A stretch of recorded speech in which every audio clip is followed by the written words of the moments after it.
सातवें अध्याय में ज्ञान विज्ञान योग का वर्णन है।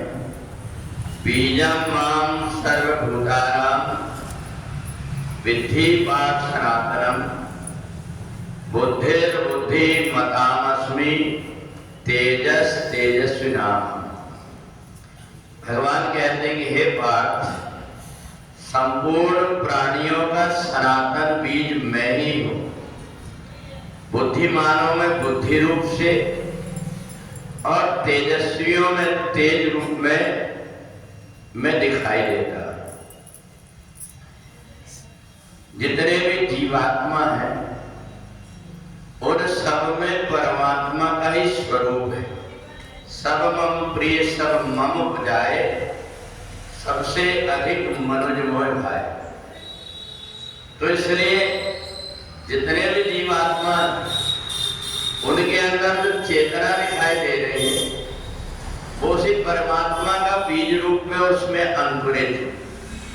अब उसमें जैसी जमीन मिली, जैसी खाद मिली, जैसा पानी मिला, उस ढंग से वो बीज अंकुरित हो गया।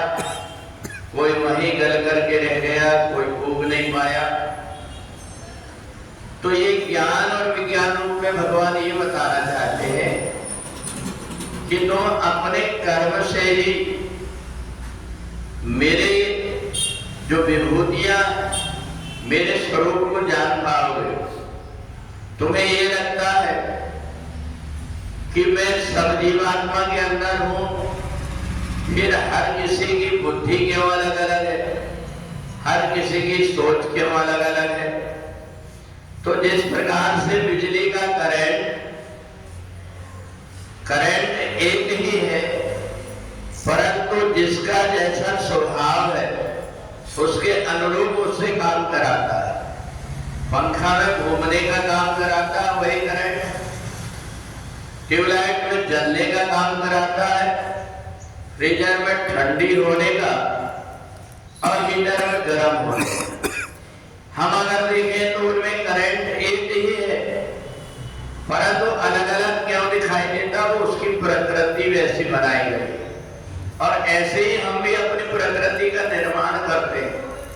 हम जैसे प्रकृति बनाते हैं उसके अनुरूप हमारा स्वभाव बन जाता है।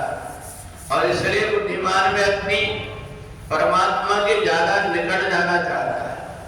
उसके लिए कितना भी कष्ट उठाना पड़े, इंद्रियों का संयम करना पड़े, परंतु वो इस मनुष्य शरीर को प्राप्त करके और परमात्मा के अति निकट जाना चाहता है।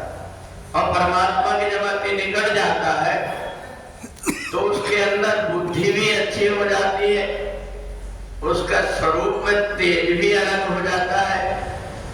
उसके बाद में सब प्रकार की सुख और वैभव की वस्तुएं भी अपने आप चली जाती। दिव्य सुख संपत्ति बिना ही बुलाए, धर्मशील में जाय सुहाए। जो व्यक्ति परमात्मा की तरफ चलने लगता, जैसे छाया हमारे पीछे पीछे चलती है, ऐसे सुख संपत्ति अपने आप उसके पीछे चलने लगती है। वो नहीं चाहेगा फिर भी वो सुख संपत्ति उसके पीछे लगी रहती है, उसका साथ नहीं छोड़ती।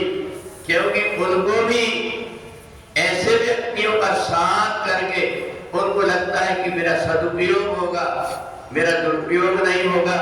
तो ये सारी चीजें होती।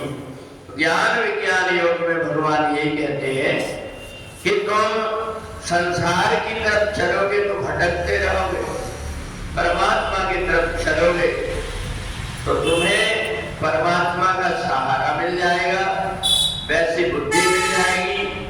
सुबह से शाम तक व्यक्ति तड़पता है, किसी के पास में इतना पान धन है पर मैं दीनहीन होकर के क्यों भटक रहा हूं, मेरी हालत ऐसी क्यों है। तो सब व्यक्ति उसको एक ही बात कहते जो समझदार है कि तुम्हारे सुख और दुख का देने वाला कोई नहीं है, निरंतर कर्म भोग संभ्राता।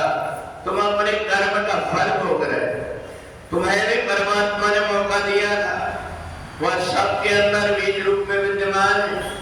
तुम्हें भी मौका मिला था, पर उस समय तुमने संसार की वस्तुओं को महत्व दिया, अध्यात्म को, अपनी इंद्रियों को परमात्मा की तरफ नहीं लगाया, तो वो पेड़ ममूर का फिर आम कहां से पाए।